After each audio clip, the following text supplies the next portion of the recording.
Chapter 15. Samuel also said unto Saul, The Lord sent me to anoint thee to be king over his people, over Israel. Now therefore hearken thou unto the voice of the words of the Lord. Thus saith the Lord of hosts, I remember that which Amalek did to Israel, how he laid wait for him in the way when he came up from Egypt.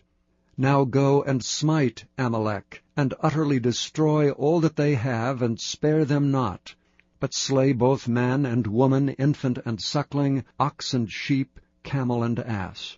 And Saul gathered the people together, and numbered them in Telaim 200,000 footmen, and 10,000 men of Judah.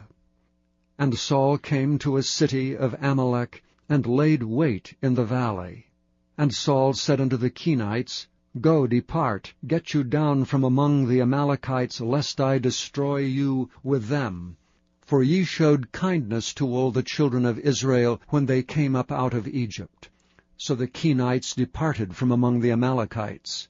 And Saul smote the Amalekites from Havilah until thou comest to Shur, that is over against Egypt.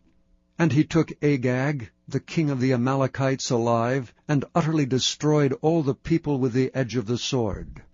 But Saul and the people spared Agag, and the best of the sheep, and of the oxen, and of the fatlings, and the lambs, and all that was good, and would not utterly destroy them. But everything that was vile and refuse, that they destroyed utterly. Then came the word of the Lord unto Samuel, saying, It repenteth me that I have set up Saul to be king, for he is turned back from following me, and hath not performed my commandments. And it grieved Samuel, and he cried unto the Lord all night. And when Samuel rose early to meet Saul in the morning, it was told Samuel, saying, Saul came to Carmel, and behold, he set him up a place, and is gone about, and passed on, and gone down to Gilgal. And Samuel came to Saul, and Saul said unto him, Blessed be thou of the Lord, I have performed the commandment of the Lord. And Samuel said, What meaneth then this bleating of the sheep in mine ears, and the lowing of the oxen which I hear? And Saul said, They have brought them from the Amalekites, for the people spared the best of the sheep and the oxen to sacrifice unto the Lord thy God, and the rest we have utterly destroyed. Then Samuel said unto Saul, Stay, and I will tell thee what the Lord hath said to me this night. And he said unto him, Say on. And Samuel said, When thou wast little in thine own sight, wast thou not made the head of the tribes of Israel, and the Lord anointed thee king over Israel? And the Lord sent thee on a journey, and said, Go and utterly destroy the sinners, the Amalekites, and fight against them until they be consumed. Wherefore then didst thou not obey the voice of the Lord, but didst fly upon the spoil, and didst bring evil in the sight of the Lord? And Saul said unto Samuel, Yea, I have obeyed the voice of the Lord, and have gone the way which the Lord sent me, and have brought Agag the king of Amalek, and have utterly destroyed the Amalekites. But the people took of the spoil, sheep and oxen, the chief of the things which should have been utterly destroyed, to sacrifice unto the Lord thy God in Gilgal.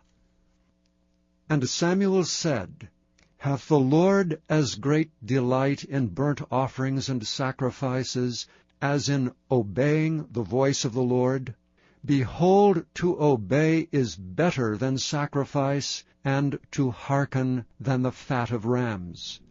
For rebellion is as the sin of witchcraft, and stubbornness is as iniquity and idolatry. Because thou hast rejected the word of the Lord, he hath also rejected thee from being king.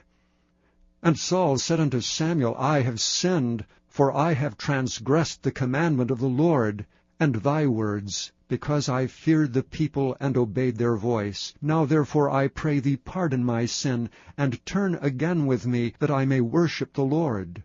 And Samuel said unto Saul, I will not return with thee, for thou hast rejected the word of the Lord. and the Lord hath rejected thee from being king over Israel. And as Samuel turned about to go away, he laid hold upon the skirt of his mantle, and it rent. And Samuel said unto him, The Lord hath rent the kingdom of Israel from thee this day, and hath given it to a neighbor of thine that is better than thou. And also the strength of Israel will not lie nor repent, for he is not a man that he should repent. Then he said, I have sinned, yet honor me now, I pray thee, before the elders of my people, and before Israel, and turn again with me, that I may worship the Lord thy God. So Samuel turned again after Saul, and Saul worshipped the Lord.